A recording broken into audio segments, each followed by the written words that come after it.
Bol ölümlü bir bölümden sonra daha büyük ölümlerin olacağı yeni bölümde bombalar patlıyor. Cengiz Erdenet'e nihayet veda ediyoruz ve Bartolu'nun sağlara dönmesiyle beraber çukurda Erdenetlerden sonra sürpriz bir düşman daha ortaya çıkıyor. Kulkan ve Nehir diziden tamamen ayrıldı. Yamacın Efsun'la ilgili yapacağı sürpriz hamle ne olacak? Öte yandan diziye veda edecek yeni karakterleri bu videoda açıklayacağız. Çağatay'ın döner dönmez yapacağı hamle Koçoğulları büyük bir şoka uğratacak. Tüm bunlardan ve daha fazlasından birbirinden önemli gelişmeleri şimdi sizlerle paylaşacağız. Hemen başlayalım.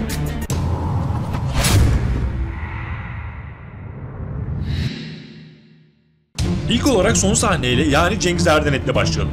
Portakalı yiyerek ölüm fermanını imzalayan Cengiz Erdenet trajikomik bir şekilde diziye veda edecek. Akıllara elbette Efsun'un Cengiz'le ilgili anlattığı hikaye geldi ve durumun aynen bu şekilde olacağını belirtmiştik. Hatta bu hikayenin çok büyük bir kısmı gerçekleşti. Cengiz bir başına yapayalnız kaldı. İki karısı da öldü. İki oğlunu kaybetti. Kulkan resti çekti ve gitti. Çağatay ise zaten babasının yerine geçmek istiyordu. Üstelik Cengiz'e yalnızlık şoku yetmezmiş gibi bir de tüm paralarını kaybetti. Yani Efsun'un dediği gibi bir başına 5 parasız bir şekilde kimsesizler mezarlığına gömülecek. Önümüzdeki bölümde Yamaç, Cumali ve Akın üçlüsünün Erdenet Otel'de Cengiz'e yapacağı bol sürprizde ölüm hazırlığı herkesi ekranlara kilitleyecek. Elbette tek ölüm Cengiz'in ölümü olmayacak. Çağatay senaryosundan kısaca bahsettikten sonra yeni vedaları ve diğer bomba gelişmeleri hemen açıklayacağız.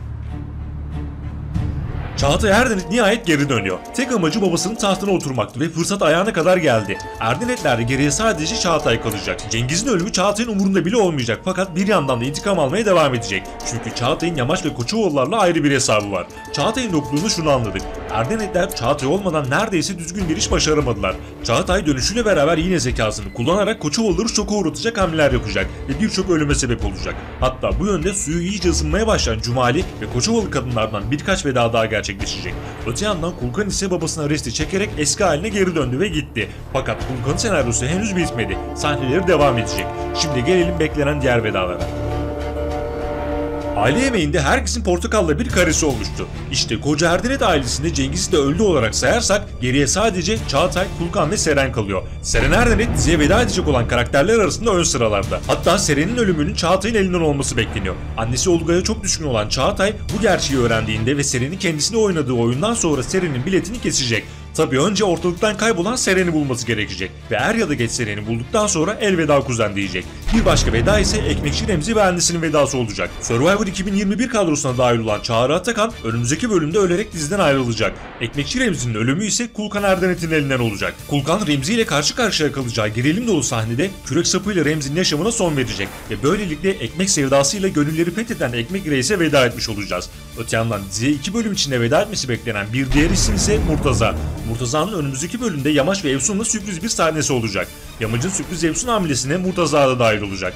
Ancak çok yakın zamanda Murtaza'ya da elveda diyeceğiz. Zaten bir konuk oyuncuya göre dizide fazla bile kalmıştı. Fakat renkli karakteriyle herkesin beğenisini kazandı. Evet dostlar, kısacası Çukur'da bol ölümün yaşanacağı 5 bölümlük bir seriye girdiğimizi söylemiştik. Ve bunlardan ilki geride kaldı. Önümüzdeki 4 bölümde birbiri ardına vedalar yaşanmaya devam edecek. Bartolu ve herkesi şaşkına çevirecek sürpriz düşmana geçmeden önce şu sorunun da cevabını verelim. Nehir diziden tamamen ayrıldı. Geri dönecek mi? Aslında Nehir en doğrusunu yaparak çukurdan canını ve karnındaki bebeği kurtararak çekip gitti. Sonunun Sena gibi olmasındansa bu şekilde yaşamayı tercih etti. Her ne kadar Nehir ölmeyerek veda etse de geri dönüşü olmayacak dostlar. Zaten bu konuyla ilgili hem Çukur'un resmi sayfasından hem de Nehir karakterini canlandıran Hazal Subaşı tarafından veda mesajları da yayınlandı. Kısacası Nehir karakterine tamamen veda ettik. Fakat çok ufak bir ihtimal de olsa Çukur finalinde Yamacın belki bir gün diye bahsettiği mevzu dahilinde bu yönde sürpriz bir senaryo bağlantısı oluşabilir. Öte yandan Efsun ise artık tamamen Yamaç'ın himayesi altında. Yamaç eve götürme konusunda ısrar etse de Efsun bunu bir bakıma mecburen kabul etmiyor. Daha doğrusu edemiyor. Çünkü başta Karaca ve Sultan olmak üzere hiçbiriyle aynı çatı altında sağlıklı bir yaşam sürdüremez. Yamaç da bunun bilincinde olduğu için Efsun'u daha farklı bir yerde koruma altına alacak. Bu konuda Medet ve Murtaza'dan yardım alacak. Fakat Çağatay'ın gelişiyle Efsun konusunda işler biraz karışacak. Hatta önceki videolarda bahsettiğim şu ihtimali bir kez daha hatırlatalım. İlerleyen bölümlerde Çağatay'ın ölümü tıpkı zamanında İdris'in Melia için Edip'i öldürdüğü gibi Yamacın elinden olacak. Bundaki en büyük etken ise Efsun olacak. Şimdi gelelim Bartolu bombasıyla beraber yaşanması beklenen sürpriz senaryoya. Geçtiğimiz bölümde duvar yazısında spoiler verilerek Bartolu yakında sağlarda cümlesini gördük. Aslında sağlara dönme konusunda geç bile kalan Bartolu, Çağatay'ın Koçovalılara karşı yapacağı hamleler karşısında Koçovalıları adeta ipten alacak. Bartolu'nun bir de döndükten bir süre sonra Efsun'la tanışma sahnesi olacak. Öncesinde Selim'in ölüm haberi ve dönüşüyle beraber Cumali amca bombası da patlayacağı için hem Emmi'nin geçen bölümde sinyalini verdiği sırrın olduğu mektupla ilgili hem de Cumali amca ve Koçovalılar arasında yaşanacak olan senaryo ile ilgili start verilmiş olacak. Bu senaryo fazlasıyla ağır ilerledi ve haklı olarak izleyicilerden tepki çekti. Mesela son iki videomuzda Yamac'ın Cumali amca ile sürpriz buluşmasından ve Bartolu ile yapacağı görüşmeden bahsettik. Fakat bir türlü gerçekleşmedi. Ancak gerçekleşecek. Şu an sadece beklemedeyiz. Çağatay'ın geri dönüşü, Bartolu'nun sağlara dönmesi ve Cumali amcanın ortaya çıkmasıyla beraber Çukur'da birçok denge değişecek. Hatta şimdi sürpriz bir senaryo ihtimalinden bahsedelim. Bu kısmı dikkatle dinleyelim dostlar. Bildiğiniz gibi Erdenetler giderek yok oluyor ve çok büyük darbeler yemeye devam ediyor. Kısacası Erdenetlerin en fazla 5-6 bölümlük daha ömrü kaldı. Peki Erdenetlerden sonra final bölümüne kadar yeni bir düşman gelecek mi?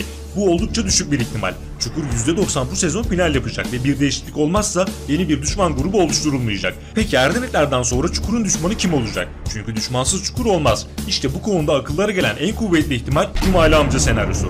Önceki videolarda İdris'le aralarının neden bozulduğunu, uyuşturucu konusunda başta Yamaç olmak üzere Koçovalılarla arasının bozulacağını paylaşmıştık. Birçoğumuz Cumali amcayı iyi bir karakter olarak beklese de sürpriz bir şekilde kötü karakteri canlandırabilir ve İdris'ten yıllarca alamadığı intikamı Çukur'u tamamen ele geçirme harekatıyla almak isteyebilir. Koçovalılar ise İdris'le Cumali amcanın aralarının neden bozulduğunu çözünce doğal olarak Cumali amcanın karşısında yer alacaklar. Bu senaryonun bir kesinliği yok dostlar. Sadece tahmin ve analiz üzerine yorumluyoruz. Tabi bir de tamamen unutulan, senaryosu uzun süre askıda kalan Ebu Kaysar mevzusu var. Bu konuyla ilgili bir sürpriz yaşanırsa şaşırmayalım. Peki sizce Cumali amca sürpriz bir şekilde Çukur'un en büyük düşmanı olabilir mi? Koçovalılardan ve Yamaç'tan beklediğini alamayınca kötü bir karaktere bürünür mü? Bu konudaki yorumlarınızı mutlaka belirtin dostlar.